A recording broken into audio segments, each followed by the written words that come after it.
איך פגשה אותך הסרנדיפיטי? וואו, שאלה ממש ממש טובה.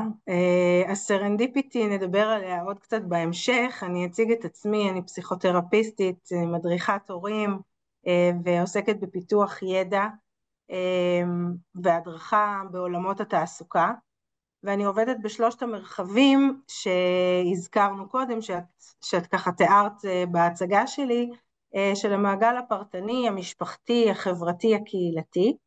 ובתהליכים איתי אני בעצם מסייעת לאנשים למצוא קרקע יציבה יותר ובטוחה כדי לנוע בצורה יותר חופשית בחיים שלהם.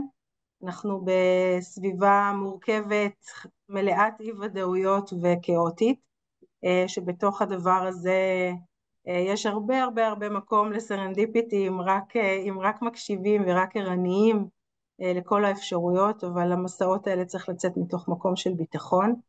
ובאמת מי שמגיע אליי מוצא בעצמו, אני מסייעת לו בעצם למצוא בתוך עצמו את הביטחון ואת היציבות ואת העוגן הפנימי שלו, כדי שיוכל לפתוח דברים וכמו שאמרתי לצאת למסע של גילוי גם של עצמו, גם של הסביבה שלו, ולהסתכל באור אחר על המציאות.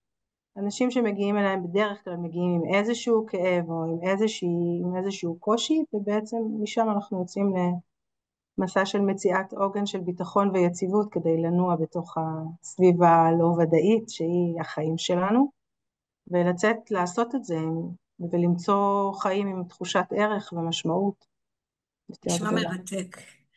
תודה רבה. אני רוצה לשאול אותך, איך היום אפשר לעזור לנערים ובני נוער בכלל ולמשפחות שלהם ליצור מרחב בטוח? מה זה? מה זה להיות במרחב בטוח היום?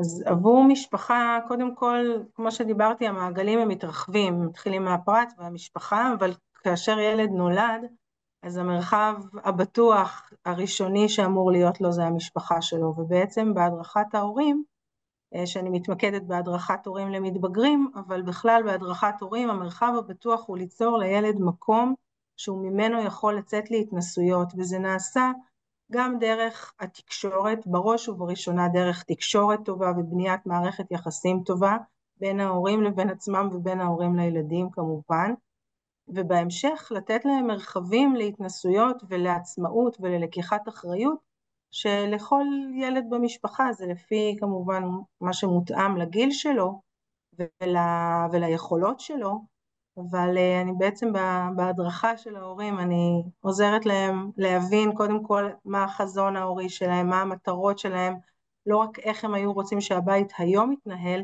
אלא קודם כל איך הם רואים את הילדים שלהם כאנשים בוגרים, ומתוך זה בעצם ביחד אנחנו גוזרים את המשמעויות שיש לזה ביום יום, בבית, באופן שבו מקימים את הילדים בבוקר, איך שולחים אותם למסגרות החינוכיות, איך מקבלים אותם, במה הם עוסקים, מלבד הלמידה או הגן, ואיך התקשורת בבית נעשית.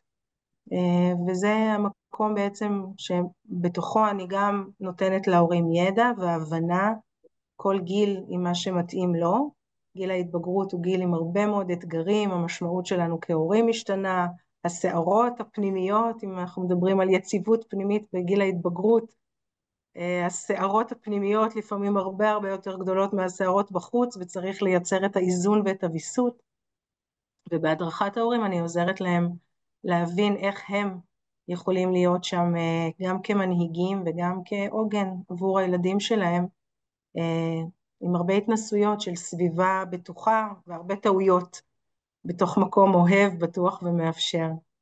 אני סקרנית ממש, אחרי שמצליחים לאפשר לבני נוער ולמתבגרים לחיות במרחב בטוח, איך מצליחים לתת לקהילה שלמה תחושה שהקיום שלהם מקום ומרחב בטוח. איך זה, במה זה שונה? זאת שאלה טובה, אני חושבת שהאתגרים אחרים, רק שבמקום המשפחה מכניסים את המילים או את המושג של ארגון או של קהילה, ובכל מקום כזה האתגרים קצת אחרים, אבל העקרונות מאוד מאוד דומים.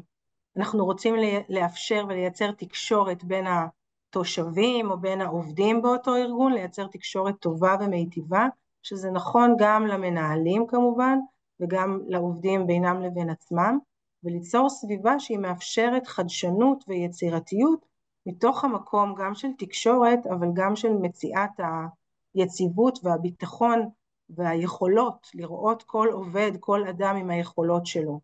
בתוך מרחב קהילתי זה לעודד הרבה מאוד מפגשים, גם רב דוריים, גם של השונות שקיימת בתוך הקהילה.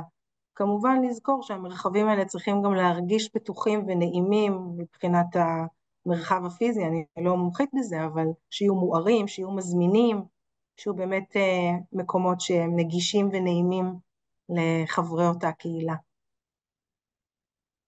תודה. יש לך סלוגן.